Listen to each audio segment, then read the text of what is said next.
Hi, I'm Tim. Welcome to Watchbox, and thanks for logging on. If you love this watch, email me, tmosso@thewatchbox.com. It's in the description below, your purchase and pricing email question line for buying this or any watch you see on any Watchbox platform. Reach out to me directly for pricing. Email tmosso@thewatchbox.com for pricing. Today, we're discussing a circa 1980 Tudor Big Block Chronograph. This is the 94300, serial number 14431. It comes on a 78360 bracelet with 589 end pieces. This watch isn't perfect, but it is damn good. I would rate it as an 8.5 out of 10 in aggregate. Movement, case, bracelet, dial, a very appealing and impressive survivor. So the watch measures 40 millimeters in diameter, 14.5 millimeters thick from lug to lug across the wrist. It's 48.1 millimeters with a 20 millimeter spacing between the lugs. We're going to throw it on my wrist, which is 16 centimeters circumference. And you can see it wears well. It is big and blockish, considerably more imposing than a 1980 Rolex Daytona would have been. It's also automatic winding, unlike the Rolex Daytona from the period. It is an easy watch to wear on a 16 centimeter circumference wrist, and I would say even a wrist as small as 14 centimeters circumference. You owe it to yourself to at least try. As you can see, it does have a cantilevered bezel and a rather sheer case flank, so the tightest of dress cuffs are not going to work out, but a jacket should be just fine. Let's do one more shot down the barrel, a shot over the top, a shot from distance. It is a good-looking watch, a vintage watch that does not seem effete or petite. It wears well even on a big wrist. Now, taking a look at the bracelet, this is back in the era when Tudor and Rolex shared a lot of parts, cases and bracelets. So you can see right here, the crown is a Rolex trip lock. The case back specifically mentions Rolex Genève. And then the bracelet, as you can see, uses conventional Rolex end link and bracelet serial, well, not serial, but model numbering. That's what you're looking at. You're looking at 589 end links and then the 78360 model. That is the model of the bracelet.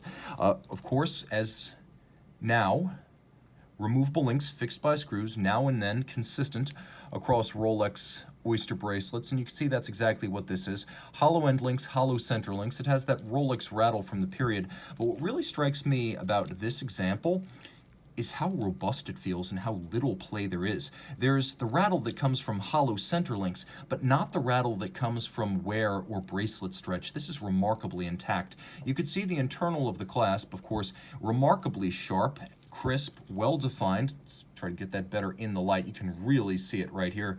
You can even see the year code right there, RS2, impressively preserved. And of course we have the Tudor crown, or Tudor shield, I should say, but we know exactly who made this bracelet. Now taking a look, you can see there are several divots where you can change the anchoring point of the bracelet, so you can remove or add links, then you can use these divots to re-anchor the root of the bracelet to size. Take a look at what a survivor this one is. The hand-laid bevels that used to be a characteristic of Rolex and Tudor cases, they are present on both ends and both sides, 9 o'clock and 3 o'clock.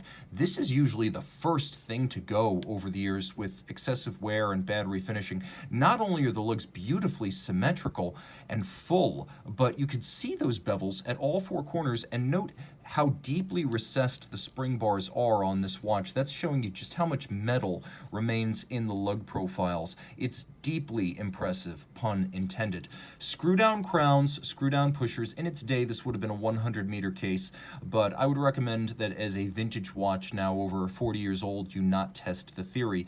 We have the units per hour on a tachymeter scale calibrated up to 500, so with the chronograph, you can gauge the speed of something moving very, very, very fast. We have a plexiglass crystal, and note just how sharp its edges are. It remains, like the bezel, like the case, like the bracelet, largely unworn and remarkably intact. Of course, the dial is a lovely panda. We have a concentric stamped pattern inside each of the registers.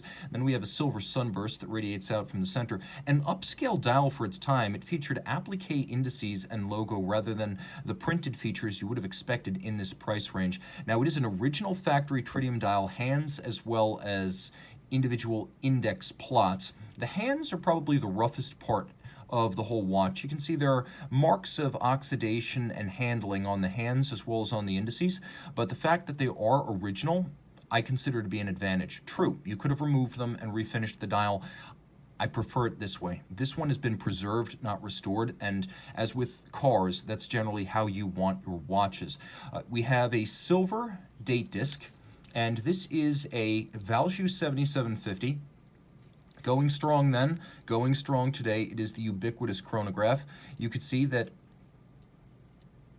the date disc is intact, untarnished, undamaged, no dirt, no handling marks, outstanding condition. We have that quick set. We also have the hacking seconds function, the 7750 unidirectional automatic winding with a 42-hour power reserve. The hacking seconds and the quick set date, of course, beats away at 28,800 vibrations per hour, pivots on 25 joules, and it has a cam lateral clutch chronograph, which is tank tough, just like this watch.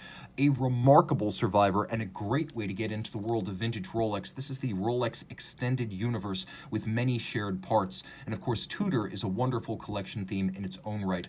Reach out to Team Mosso at thewatchbox.com for purchase and pricing details.